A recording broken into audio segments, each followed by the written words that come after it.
ආයුබෝවන් ළමයි.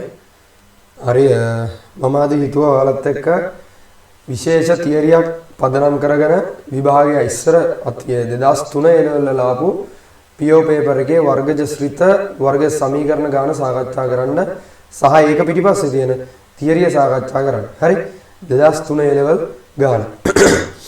2003 A-level ගානට එන්න කලින් මේ කතා කරන්නේ වර්ගජ ශ්‍රිත වර්ග සමීකරණ ගාන. දැන් අලුත් සිලබස් එකේ සහ මෑත කාලේ පේපර් අහන ස්ට්‍රක්චර් එකටම නෙමෙයි ඒ කාලේ අහලා තිබ්බේ. නමුත් ඒ කාලේ තියරි ලොකුට වෙනස් වෙලා නැහැ. හරි නමුත් අපි ඒ ඉන්න මේ කොටස් ටික දැනගෙන ඉන්න ඕනේ. දැන් ඒ කොටසට වර්ග සමීකරණ අහලා B කොටසට ශේෂ ප්‍රමේය වගේ අහනවා. නැත්තම් ඒ කොටසට ශ්‍රිත කොටසින් විතරක් දෙන්නත් පුළුවන්. නමුත් එහෙම සාමාන්‍යයෙන් දෙන්නේ නැහැ. නමුත් දැන් 2003 level ගානේ වර්ගජ ශ්‍රිත වර්ග සමීකරණ එකට මික්ස් කරපු ගානක් තියෙනවා. හරි අද මම ඔයාලට කියලා දෙනවා වර්ගජ ශ්‍රිත එක හුදෙක් ධනභාවය සහ හුදෙක් ඍණභාවය කියන්නේ මොකක්ද කියලා.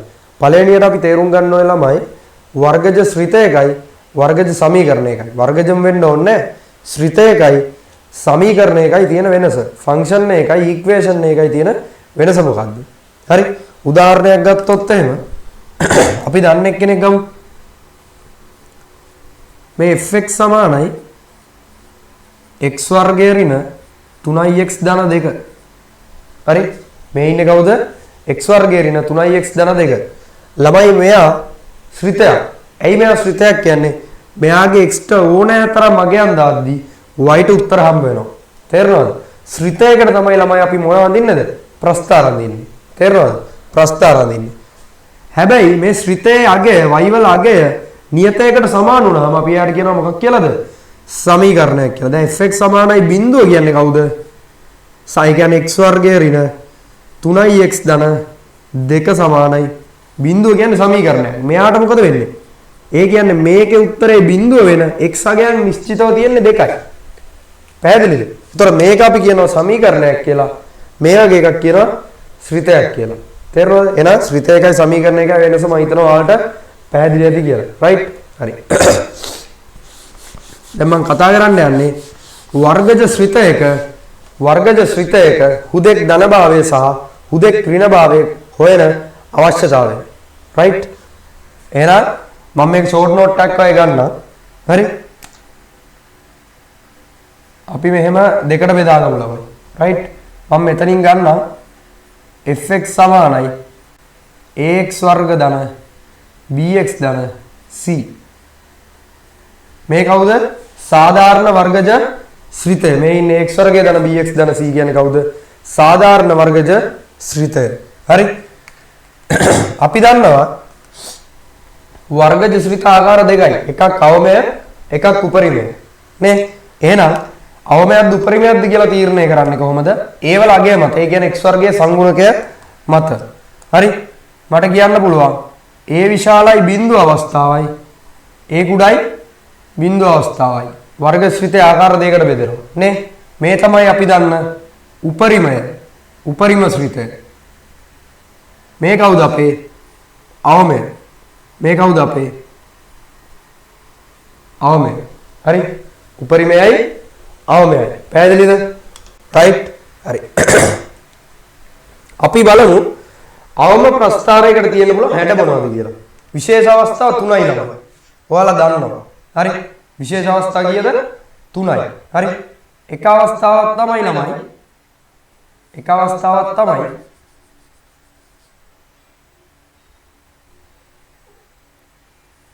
මෙයා මෙහෙම එන ප්‍රස්ථාරේ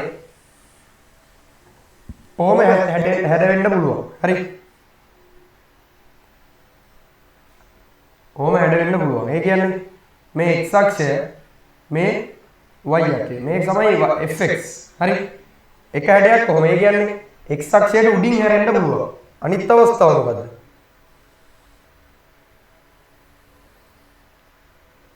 අනිත් අවස්ථාව තමයි මොකද්ද? x අක්ෂය ස්පර්ශ කරගෙන යන්න පුළුවන්. මෙහෙම එන එක්කෙනා මෙතනින් කොහොම ස්පර්ශ කරගෙන යන්න පුළුවන්. පැහැදිලිද? තව එක අවස්ථාවක් තියෙනවා. එයා කවුද? මෙහෙම ගත්තොත්. හරි? මේ අවස්ථාවේදී මෙයා x අක්ෂය ඡේදනය කරගෙන යනවා. ඉන්න ඔබට කිසිදු අවස්ථාවක් තියෙන්න පුළුවන්ද? බෑනේ. එකක් තමයි x අක්ෂයට උඩින් තියෙන්න පුළුවන්. අනිත් එක තමයි x අක්ෂය ස්පර්ශ කරගෙන යන්න පුළුවන්. අනිත් අවස්ථාව තමයි x අක්ෂය කපාගෙන යන්න පුළුවන්. පැහැදිලිද? අපි දැන් මේකේ එකින් එක විශේෂ දේවල් බලමු. දැන් ළමයි මේ ප්‍රස්ථාර දිහා හොඳට බලන්න. උඩින් යන්න එක්කෙනා දිහා. හරි? මේ උඩින් යන අවස්ථාවේ x ට මොනාගේ දැම්මත් y ගියාගේ මොකද වෙලා තියෙන්නේ? මේ x ට මේ හරියගේ දැම්මත් y ගියාගේ. x ට මොනාගේ දැම්මත් y ගියාගේ. ධනාගයක් නේද? ඒ කියන්නේ මේ ප්‍රස්ථාරයට x ට මොනතරම් x අගයක් දැම්මත් ඍණාගයක් දැම්මත් ධනාගයක් දැම්මත් y කියන උත්තරේ ධනයි. y කියන උත්තරේ ධනයි. ඒ හින්දා අපි කියනවා මෙන්න මේ වගේ කට්ටියට මොනවද කියලාද? උදෙක් ධනයි කියනවා. මොනවද කියන්නේ? උදෙක් ධනයි.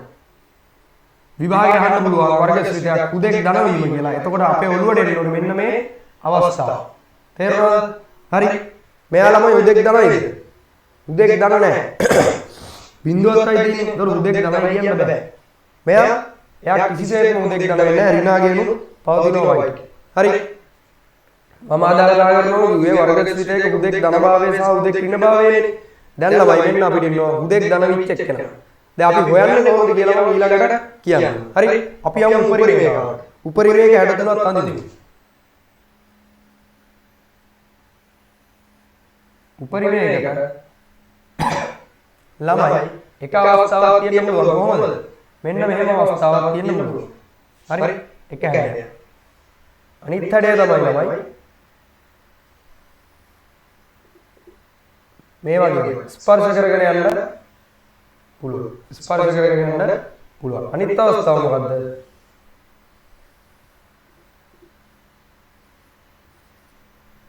ඡේදනය කරගෙන යන්න පුළුවන්. පැහැදිලිද? දැන් බලන්න ළමයි උදෙක් ධන එක්කෙනෙක් මෙතන ඉන්නවද කියලා. ඒ කියන්නේ x ට මොනාගේ දැම්මත් y ට එන උත්තරේ ධන විතරක් වෙන්නේ නැහැ. මෙයා ඉන්නවද? අපෝ නෑ. මෙයා ඒත් නෑ. මෙයා ධනත් ඉන්නවද ඍණත් ඉන්නවද? එහෙම කෙනෙක් ඉන්නවද? නෑ. එහෙනම් ඔයාලට පේනවා සියලුම වර්ගජ ශ්‍රිතාතුරින් හුදෙක් ධන වෙන්නේ කවුරු විතරද ළමයි? අවමයා විතරයි. අපි බලමු හුදෙක් ඍණ වෙන කවුරු ඉන්නවද කියලා මේ 6 ඇතුලේ. බලන්න මෙතන නෑ. මෙහෙත් නෑ. මෙතන බිඳුවත් අයිති. හැබැයි මෙන්න මෙයා හුදෙක් ඍණයි. හුදෙක් ඍණයි. උදෙක් ඍණයි කියලා කියනවා. උදෙක් ඍණයි කියන එකේ සිංහල අදහස මොකද්ද? හැම වෙලේම ඍණයි. y කියන උත්තරේ ඍණයි. x ට මොනාගේ දැම්මත් ඍණ උත්තරයක්. පැහැදිලිද? මෙතන x ට මොනාගේ දැම්මත් ධන උත්තරයක් කියන්නේ. එහෙනම් මොකද්ද සමරිය? වර්ගජ ශ්‍රිතයක් උදෙක් ධන වෙන්න පුළුවන්. එයා අවමයක් වුණොත් විතරයි. වර්ගජ ශ්‍රිතයක් උදෙක් ඍණ වෙන්න පුළුවන්. එයා උපරිමයක් වුණොත් විතරයි. හැබැයි ඒ විතරද? ඒ විතරද ළමයි? ඒ විතරක් නෙවෙයි. ඇයි? හුදෙක් ධන වෙන හැමෝම අවම වෙන හැමෝම හුදෙක් ධන වෙනවද? නෑ. අපි එකක් දන්නවා හුදෙක් ධන වෙන්න නම් අවම වෙන්න ඕනේ. හැබැයි හුදෙක් ධන වෙන හැමෝම අවමද? ඔව්.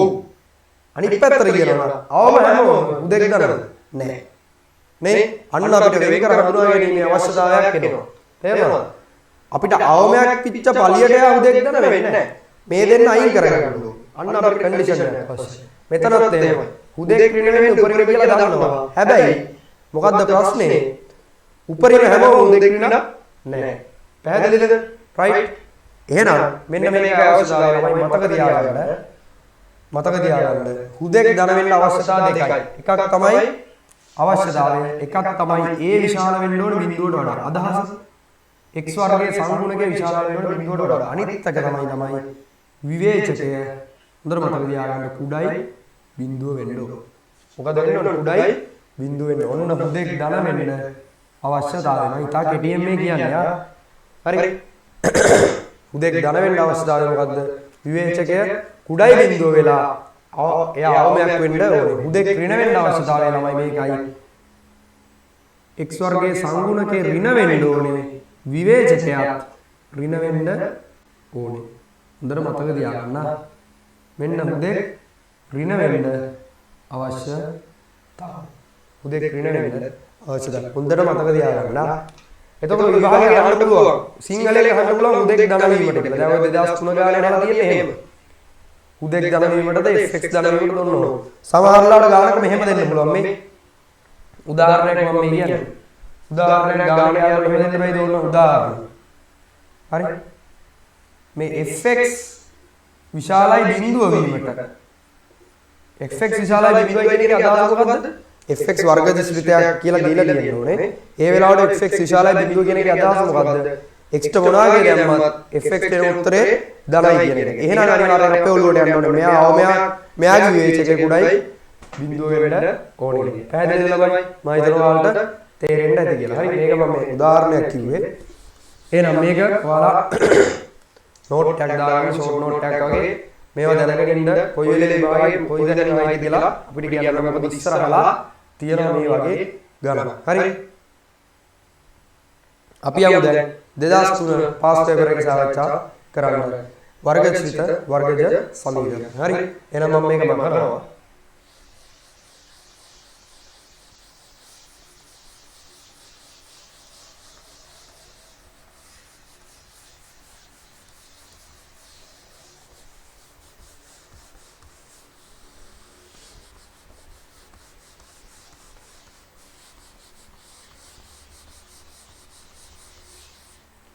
අපි 2003 A level. එයාලා දීලා තියෙනවා ළමයි වර්ගජ ශ්‍රිතය. හරි. මේ බලන්න. එයාලා දීලා තියෙනවා වර්ගජ ශ්‍රිතය මේ px සමානයි ලැම්ඩා ඍණ 2යි x වර්ග ඍණ 3යි लैम्डा धन 2යි x धन 6යි लैम्डा හරි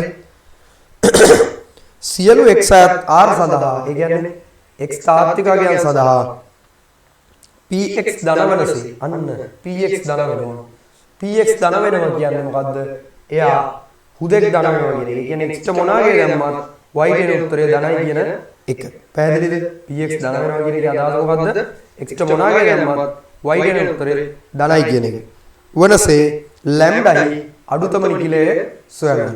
ලැම්ඩායි අඩුතම නිකිලය සොයන්න. එතකොට ඔයාලට තේරෙන්න ඕනේ ලැම්ඩාගේ නිකිලය යන්නේ අපේ ගන්න px ධන වීමට නේ.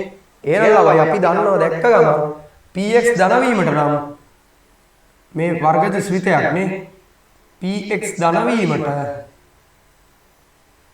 px මොකද වෙන්න ඕනේ? අවමයක් වෙන්න ඕනේ.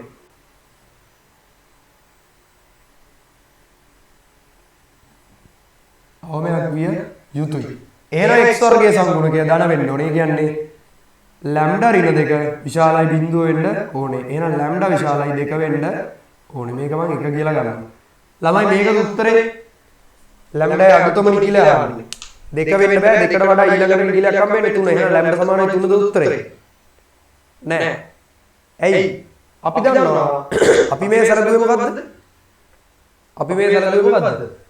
අවම වෙන්න අවශ්‍යතාවය විතරයි. හැබැයි හුදෙක් ධන වෙනවා කියන්නේ අවමයක් වෙනවා වගේම එයාගේ විවේචකයක් කුඩයි බිඳු වෙන්න ඕනේ. මොකද අපි දන්නවා අවම වෙන හැමෝම හුදෙක් ධන වෙන්නේ නැහැ. එක්කෙනයි එහෙම අවස්ථා තුනක් තියෙනවා. ඒ අවස්ථා තුනේ එක්කෙනයි වෙන්නේ. එහෙනම් එයාව ස්පෙસિෆයි කරගන්න ඕනේ. ඒකට මොකද කරන්න වෙන්නේ මට? ඒකට මොකද කරන්න වෙන්නේ? මෙයාගේ විවේචකය හොයන්න වෙනවා. තේරුණාද? එහෙනම් අපි මෙයාගේ මොකක් හොයමුද? විවේචකය හොයමු. හරි. එහෙනම් අපි දන්නවා ඩෙල්ටා ළමයි කවදාවත් විවේචකයේ ඇතුලේ එකපාර අසමානතාවය ගහන්න එපා. මොකද මේ ගණන් වල පස්සේ විවේචකයේ ඕනේ වෙනවා. ඒ හින්දා ඉස්සෙල්ලා විවේචකයේ සුළු කරන්න. මතක තියාගන්න විවේචකයේ සුළු කරනකොට උපරිම සාධක කඩලා තියාගන්න. එතකොට ඔයාලට පහසුයි. b කියන්නේ ළමයි ඍණ 3යි. ලැම්ඩා ධන 2. එයාගේ සම්පූර්ණ වර්ගය. ඍණ 4යි. a කියන්නේ කීයද? लैम्डा ऋण 2යි. c කියන්නේ කීයද? 6යි ලැම්ඩා. 6යි ලැම්ඩා. හරි. ළමයි පොදු සාධක පිටට ගමු.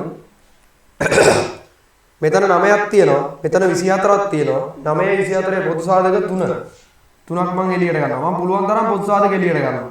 මට පහසුයි. ඒතකොට මෙතන තව 3ක් ඉතුරුයි. මෙතන ලැම්ඩා ධන 2 වර්ගයක් එනවා. 3යි ලැම්ඩා වර්ග 2යි ලැම්ඩා දෙකෙන් වැඩි වුණාම 4යි ලැම්ඩා එළියේ ඉන්න 3ත් එක්ක 9යි ලැම්ඩා sorry 4යි ලැම්ඩා 4යි ලැම්ඩා 3 වෙනවා 12යි ලැම්ඩා නේ දෙකේ වර්ගය 4යි 4 වර්ග 3 12යි ඍණ එහෙම නෙවෙයි ඈ වර්ග වෙද්දි ධන වෙනවනේ දැන් මෙතන ළමයි 24ක් තිබ්බ 3ක් ගත්තනේ තමයි 8යි ඉතුරු එහෙනම් 8යි ලැම්ඩා පදයක් ඉන්නේ නේ 8යි ලැම්ඩා පදයක් එක්ක ලැම්ඩා ඍණ දෙකක් ඉන්නවා පොඩ්ඩක් සුළු කරගමු සුළු කරද්දී ඔයාලට පේනවා 3යි ලැම්ඩා වර්ගයෙන් 8යි ලැම්ඩා වර්ගයක් ගියාම මේ විදිහට එනවා මෙතන සුළු කරගත්තාම 28ක් එනවනේ 16යි 12යි 28යි නේ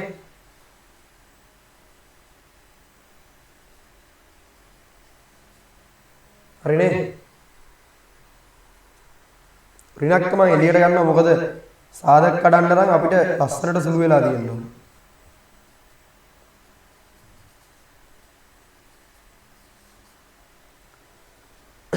මොකද කියන්නේ ළමයි මෙයා ගැන සාධක තියද මෙයාගේ සාධක තියද සාධක තියනවනේ මොකද මේ 12 වාරයක් 5 60යිනේ 60 හැදෙන්නේ කොහොමද 60 හැදෙනවා 30 දෙකකින්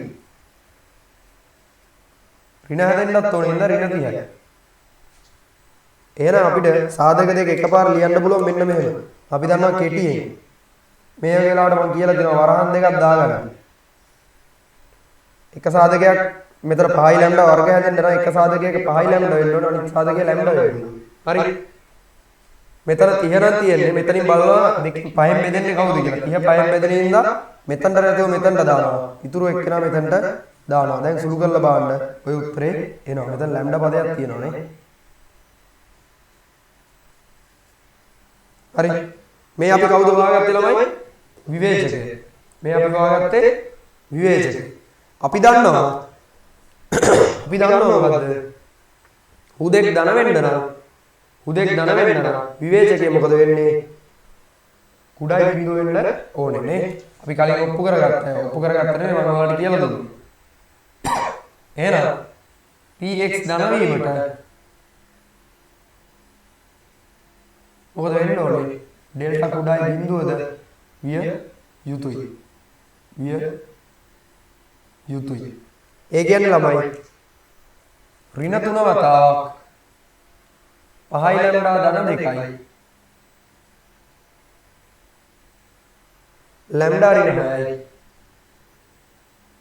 මොකද වෙන්නේ කුඩායි බිඳුව වෙනවා පැහැදිලිද කුඩායි බිඳුව වෙනවා මේ වගේ එකක් අපිට වෙන වෙනම කඩන්න බෑ අපි සරල රේඛාවක් ගහලා අසමානතාවයකින් කරන්නේ නේ ඍණ 3ෙන් බෙදා ගියොත් එහෙම අසමානතාවයේ ලකුණ මාරු වෙනවා ඍණ සංඛ්‍යාවකින් බෙදද්දී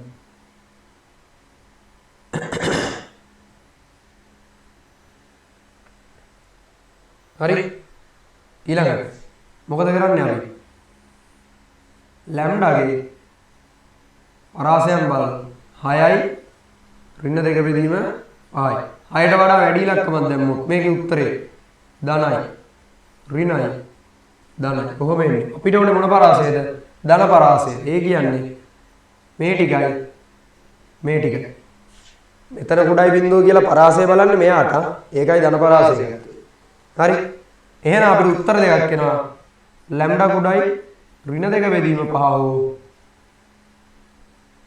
ලැම්ඩා විශාලයි 6යි පැහැදිලිද නමුත් අපි දන්නවා මේ හේව්වේ ළමයි විවේචකයේ විතරනේ අපි දන්නවා විවේචකයේ කුඩායි බිඳුව වෙන්න පුළුවන් උපරිමයේ ගුණ මේ එන්නේ ඒ උත්තර තේරෙනවද ඒ කියන්නේ මේ උත්තරේ පිළිගන්න බෑ එකට අනුව ඇයි ධන වෙන්න නම් ඉස්සල්ලා ආවමයක් වෙලා ඉන්නවා ඒ හින්දා මේ උත්තරේ අයින් කරන්න අපිට පුළුවන් නේ හරි අපි දන්නවා එකෙන් එකට අනුව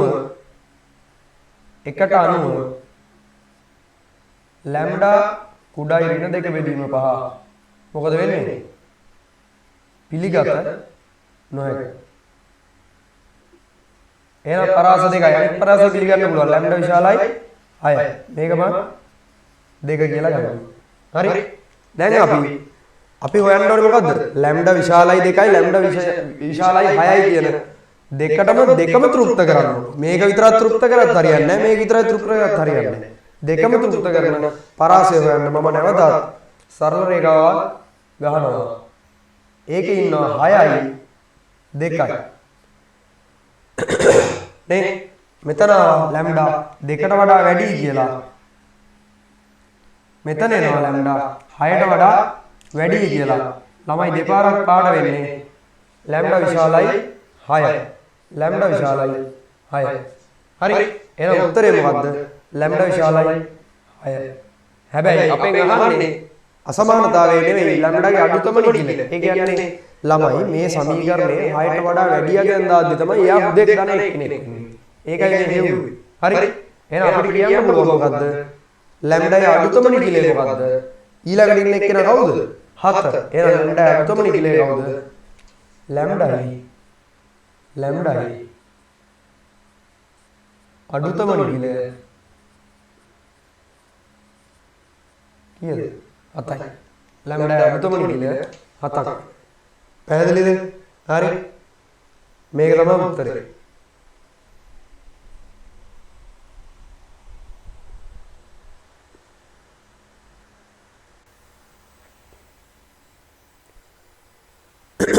දැන් බලන්න තේරෙනවද කියලා ඔයාලට? මොකද්ද කරේ කියලා? ආය පාරක් මතක් කරගත්තොත් හුදෙක් ධන වීමට අවශ්‍යතාවය එයා අවමයක් වෙන්න ඕනේ. ඒ වගේම එයාගේ විවේචකයේ ගුණයි බිඳු වෙන්න ඕනේ. ඒ දෙකම හොයන්න ඕනේ. එහෙනම් අවමයක් වෙන්න ඕනේ ඉස්සෙල්ලම ප්‍රධාන අවශ්‍යතාවය ඒක. මෙතනින් පරාසයක් ගත්තා. විවේචකයේ ගුණයි බිඳු වෙද්දි පරාස දෙකක් එනවා. එතනින් මේ පරාසය අයින් කරන්න පුළුවන්. හරි. මේ විවේචකයේ ගුණයි බිඳුව කරන්නේ වර්ගජ ශ්‍රිතේ අවම උපරිම බව සලකලා නෙවෙයි. නිකම්ම වර්ගජ ශ්‍රිතේ විවේචකය වෙනවා. හරි. එහෙනම් මෙතනින් අපිට පිළිගන්න පුළුවන් එක ගත්තා. එහෙනම් මෙයාව තෘප්ත වෙලා මෙයාව තෘප්ත වෙන පොදු පරාසය ගන්න ලැම්ඩා විශාලයි 6 කියලා අපිට හම්බ වෙනවා. ලැම්ඩා විශාලයි 6 කියලා අපිට හම්බ වෙනවා. එතනින් අපිට හම්බ වෙනවා ලැම්ඩා අඩුතම නිකිලය 7යි කියලා. ලැම්ඩා අඩුතම නිකිලය 7යි කියලා. හරි. ඊළඟ කෑල්ල. මට උගන්වන්න ඕනේ ඔය ටික. හරි. උගන්වන්න ඕනේ ඔය ටික. මම ඉතුරු කෑල්ලත් හදන්න. දැන් ළමයි විභාග ගානක් හදනකොට මේ විවේචකයේ අස්සේ එකපාරක් උඩයි බිඳුව එහෙම ගහන්න එපා. විවේචකයේ හොයාගෙන තියාගන්න. මොකද ඉස්සරහා ගන්න වලට ඕනේ වෙනවා. බලන්න මේක දෙවෙනි කෑල්ල. මොකක්ද අහන්නේ? අන්න කියනවා px සමානයි බිඳුව සමීකරණයක් ගැන. ළමයි px සමානයි බිඳුව සමීකරණයට මොනවද? ප්‍රබින්න තාත්වික මූල දෙකක් තිබෙන්නේ ලැම්ඩාය කවර අගයන්ටද කියලා. ඒ කියන්නේ දැන් ළමයි ශ්‍රිතයේ කතාව ඉවරයි. ශ්‍රිතයෙන් හදපු ගාන ඉවරයි. දැන් එයාලා මොකද කරන්නේ? px සමානයි මොකක් කරනවද? මොකක් කරනවද?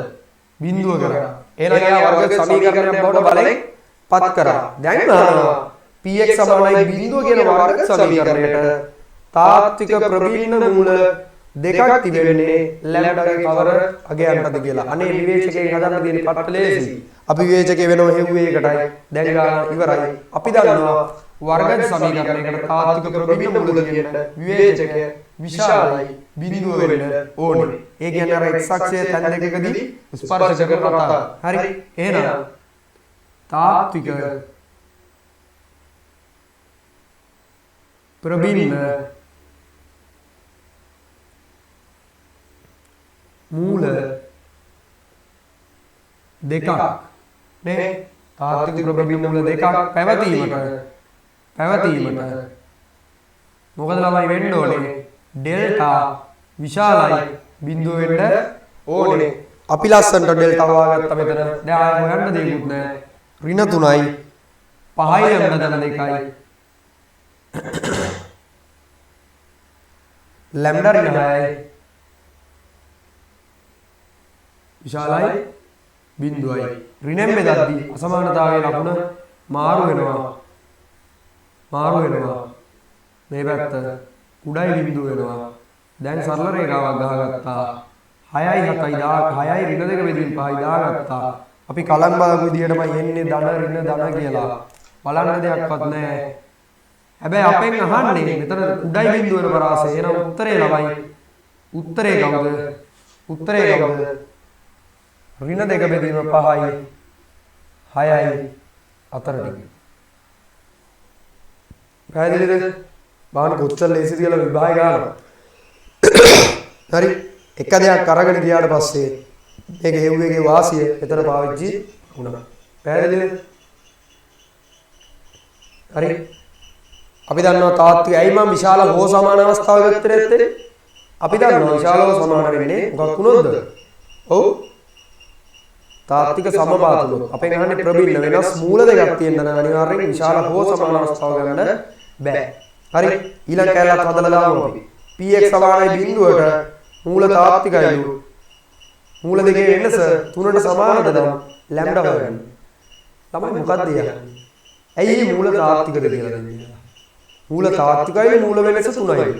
ළමයි 3 කියන්නේ තාත්වික කියන්නේ මූල දෙකේ වෙනස මූල තාත්වික වුණ නැත්නම් කවදාවත් මූල දෙකේ වෙනස තාත්වික වෙන්න පුළුවන්ද? බෑ. ඒක නිකන් දුන්නේ අපි පොඩ්ඩක් අන්දලා ගන්න. හරිද? අපි තේරුම් ගන්න ඕනේ මේ කියන්නේ අපි දන්නවා මූල දෙකේ වෙනස 3ක් වෙන්නේ තාත්විකයෙන් තවත් තාත්විකයක් අඩු කරොත් නේ 3 හම්බ වෙන්නේ. අතාත්විකයෙන් අඩු කරලා කවදාවත් 3 හම්බ වෙන්න පුළුවන්ද? බෑ. පැහැදිලි? ඒ හින්දා එතන ඒ කියන කතාව ඇත්ත. ඒක අමුතුවෙන් කියන්න ඕනේ නෑ. අපි දන්නවා. අපෙන් අහන්නේ ගාන වෙන දෙයක්. මොකක්ද අහන්නේ? මූල තාත්විකයිලු මූල වෙනස කීයද? 3යි. එහෙනම් ලැම්ඩා හොයපන්න. එහෙනම් ළමයි අපි තේරුම් ගන්න ඕනේ මේ ගාන හදන්න නම් මූල වෙනස අපි හොයලා එයා බලෙන් 3ට සමාන කරන්න වෙනවා. තේරුණාද? එහෙනම් අලුත් ගානක් තියෙන්නේ. අපි මේ ටික මකලා අපි අලුතින් ගාන පටන් ගමු. රයිට්? මේ ටික මකනවා එහෙනම්.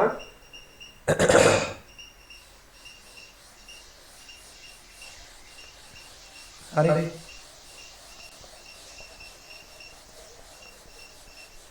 ගණන් 3ක් තියෙන්නේ. සියලු තියරි මතක් වෙනවා මේ ගාන හදුවා.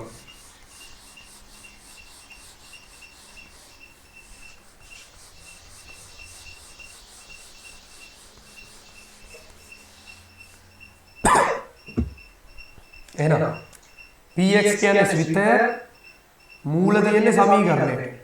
එහෙනම් px සමානයි බිඳුව කියන්නේ කවුද? ලැම්ඩා ඍණ 2 වතාවක් x වර්ගය ඍණ 3යි ලැම්ඩා ධන 2යි x ධන 6යි ලැම්ඩා සමානයි බිඳුව. නේ? මෙයාගේ මූල දෙකක් තියෙනවා. එකක් ඇල්ෆා අනික බීටා කියලා ගන්නවා. හරි?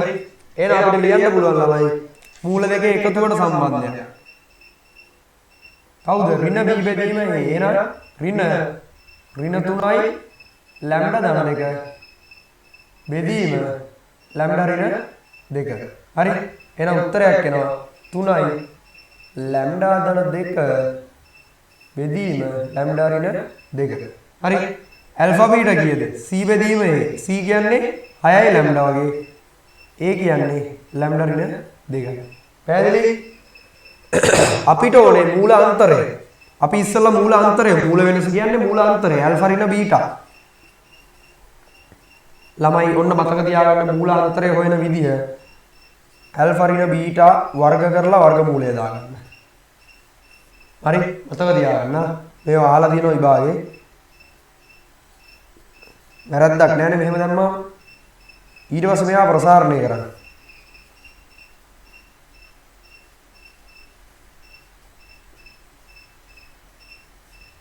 රයිට්? දැන් ළමයි ඇල්ෆා වර්ග ධන බීටා වර්ගමට ලියන්න පුළුවන්. ඇල්ෆා ධන බීටාගේ වර්ගය ඍණ 2යි ඇල්ෆා බීටා. මේ 2යි ඇල්ෆා බීටාත් ඔහොමම තියෙනවා. එතකොට ඇල්ෆා ඍණ බීටාට උත්තරයක් එනවා ළමයි. ඇල්ෆා ධන බීටාගේ වර්ගය ඍණ 4යි ඇල්ෆා බීටා වර්ග මූල කියන්නේ. හරි? මේ විදිහට වර්ග මූල කියන්නේ. හරි? අන්න ඇල්ෆා ඍණ බීටා අපි ඇල්ෆා ධන බීටා සහ ඇල්ෆා බීටා වලින් එව්ව ඇයි එහෙම හොයන්නේ? අපිට උත්තර දෙන්නේ ඇල්ෆා ධන බීටාටයි ඇල්ෆා බීටාටයි විතරයි. පැහැදිලිනේ? අපි දන්නවා මූල වෙනස කීයද? 3යි. ඇල්ෆා ඍණ බීටා සමානයි කීයද ළමයි? 3යි. අනේ ඇල්ෆා ඍණ බීටාට මට මෙයාව ආදේශ කරන්න පුළුවන්. හරි? මේක මල වදයක්. මම ආසනය මෙහෙම තියාගෙන ගන්නවා. මම දෙපැත්තම වර්ග කරනවා ඈ. ඇල්ෆා ඍණ බීටාගේ වර්ගය සමානයි 9. වැරදිද? නෑ. දැන් ළමයි ඇල්ෆා ඍණ බීටාගේ වර්ගය වෙනකොට මට මෙයාව දාන්න බැයිද? පුළුවන්. කවුද? ඇල්ෆා ධන බීටාගේ වර්ගය ඍණ 4යි ඇල්ෆා බීටා සමානයි 9. අනේ දැන් ලස්සනට ආදේශ කරා ඉතින් මේ ලස්සනට ආදේශ කරමු අපි. ඇල්ෆා ධන බීටා කවුද දාන්නේ? 3යි ලැම්ඩා ධන 2යි බෙදීම ලැම්ඩා ඍණ 2යි. එයාගේ සම්පූර්ණ වර්ගය ඍණ 4යි. ඇල්ෆා බීටාට අපි දානවා 6යි ලැම්ඩා බෙදීම ලැම්ඩා ඍණ 2යි සමානයි මේ පැත්තේ 9. මේ පැත්තේ 9. හරි. දැන් ඉතින් සුළු කිරීමක් තමයි තියෙන්නේ. දැන් ඉතින් සුළු කිරීමක් තියෙන්නේ. හරි. එතකොට මම කරන්නේ මෙහෙමයි. ලැම්ඩා ඍණ 2 වර්ගයේ මුළු ගානම වැඩි කරනවා. හරි. ඒ වගේම මෙතන 3 වර්ගයේ 9ක් තියෙනවා. මෙතන 24ක් තියෙනවා. මෙතන ආයේ 9ක් තියෙනවා. මුළු ගානම ආයේ 3ෙන් කැපෙනවනේ. එහෙනම් කපනවා. හරි. 3 වර්ගය 9යි 3ෙන් කැපුණාම 3යි ලැම්ඩා ධන 2 වර්ගයක් එනවා. හරි. ඍණ 6 වරක් 4 24යි 24 3ෙන් බෙදුනම 8යි ලැම්ඩා. මම ලැම්ඩා ඍණ 2 වර්ගයෙන් වැඩි කරා යනවා කියවනේ. එහෙනම් තව ලැම්ඩා ඍණ 2ක් මෙතනට එනවා. ඊළඟට 9ක් කැපෙනවනේ 3ෙන්. ඒතකොට තව 3ක් ඉතුරුයි. ලැම්ඩා ඍණ 2 වර්ගය. තමයි සුළු කිරීම හදාගන්න වෙනවා අපිට නේ. හරි. දැන් අපි මේවා ප්‍රසාරණය කරමු. බලන්න ලස්සනට මේ මෙතන 3යි ලැම්ඩා වර්ගයක් එනවා. මෙතන 3යි ලැම්ඩා වර්ගයක් එනවා කැපිලා යනවා. මම ඌ ලියන්නේ නැහැ ලියලා වැඩක් නැහැ කැපෙනවනේ. මෙතන එනවා 4යි ලැම්ඩා ඌ 3ෙන් වැඩි වුණාම 12යි ලැම්ඩා. දෙකේ වර්ගය 4යි 3යි 12යි. මෙතන ළමයි ඍණ 8යි ලැම්ඩා වර්ගයක් ආවා. මෙතන ළමයි 16යි ලැම්ඩා එක්කෙනවා. ඌත් ලස්සනට ලියාගත්තා. බලන්න ලස්සනට එනවා. මෙතන 3යි ලැම්ඩා වර්ගය කැපුවානේ ඌ ලිව්වේ නෑනේ. මෙතන කැපුවානේ. ඉතුරුයි ඍණ 4 3ෙන් වැඩි වුණාම ඍණ 12යි ලැම්ඩා එක්කෙනවා. මෙතන එනවා ධන 12. අප්පට ඉතින් ලස්සනට සුළු වෙනව නේ මේ ධන 12ට මේ ධන 12. මේ බාර ලස්සනට කැපෙන හැටි. පට්ට ලස්සනට කැපෙනවා. මොකද කරන්නේ අපි? මෙතන එනවා ඍණ 8යි ලැම්ඩා වර්ග 12යි 16යි 28යි ලැම්ඩා. මේ ඍණ 12 මෙහාට දැම්මාම ධන 12යි ලැම්ඩා සමානයි 0යි. හරි. ඍණ 8යි ලැම්ඩා වර්ග මෙතන ළමයි 28යි 38යි 40යි ලැම්ඩා නේ. මම මෙහෙම ආසනයක් ඇතයි 8ෙන් කපනවා. 8ෙන් කපලා එහා පැත්තටත් දා ගන්නවා. එහෙනම් ලැම්ඩා වර්ග ඍණ 48ෙන් බෙදුනහම 5යි ලැම්ඩා සමානයි 0යි. හරි. ලැම්ඩා එක එළියට ගන්නවා. කොහොම ලියතයි? එහෙනම් ලැම්ඩා සමානයි 0 හෝ ලැම්ඩා සමානයි 5 තමයි උත්තර දෙක. ඔයාලට මතකද කලින් ගානේ මූල තාත්වික ප්‍රබින්න වෙන්න අවශ්‍යතාවයක් කියව ලැම්ඩාගේ පරාසය. මේ උත්තර දෙකත් ඒ ලැම්ඩාගේ පරාසය අතරනේ තියෙන්නේ. බලන්න. ඇත්තනේ. අපි දන්නවා මූල දෙකේ වෙනසට 3 වගේ ඉලක්කමක් එන්න නම් මූල දෙක වෙනස් වගයක් වෙන්න ඕනේ. ඒ කියන්නේ මූල ප්‍රබින්න වෙන්න ඕනේ. එහෙනම් අපි මේ හෙව්වේ ප්‍රබින්න වෙන යම් අවස්ථාවක්. එහෙනම් මේ අවස්ථාවේ වෙන උත්තර දෙක අනිවාර්යෙන් අර දෙවෙනි කොටසේ හදපු පරාසය ඇතුලේ ඉන්න ඕනේ. ඉන්නවා මේ 0.5 මට මතක හැටියට එතන ආවේ ඍණ 2 බෙදීම 5යි 7යි 4 හරි ඔන්නෝම ඕක. නේ? මට එහෙම හරියට මතක නැහැ. කෙසේ හෝ උත්තරේ ඉන්නවා. මේක තමයි උත්තරේ. හරි. එහෙනම් මට අද ඔයාලට කියා දෙන්න අවශ්‍ය උනේ වර්ගජ ශ්‍රිතයක හුදෙක් ධනභාවය සහ හුදෙක් ඍණභාවය සම්බන්ධ ගැටලු විසඳන්නේ කොහොමද කියන ඒක. එතකොට ඒක කතා කරගෙන යද්දී ශ්‍රිතවලට අමතරව සමීකරණ විශේෂයෙන් මූල වෙනස හොයන හැටි මූල වෙනස අතුරෙන් ගණන් අහපු හැටි අපි ගානක් සාකච්ඡා කරා. හරි. එහෙනම් අපි තවත් ගානකින් ඉස්සරහට හම්බෙමු. ඔයාලා හැමෝම හොඳට වැඩ කරගෙන යන්න ළමයි. විශේෂයෙන්ම මේ පාරේ ගාවිලිය ළමයි හැමෝටම ජය වේවා. අයබෝවන්.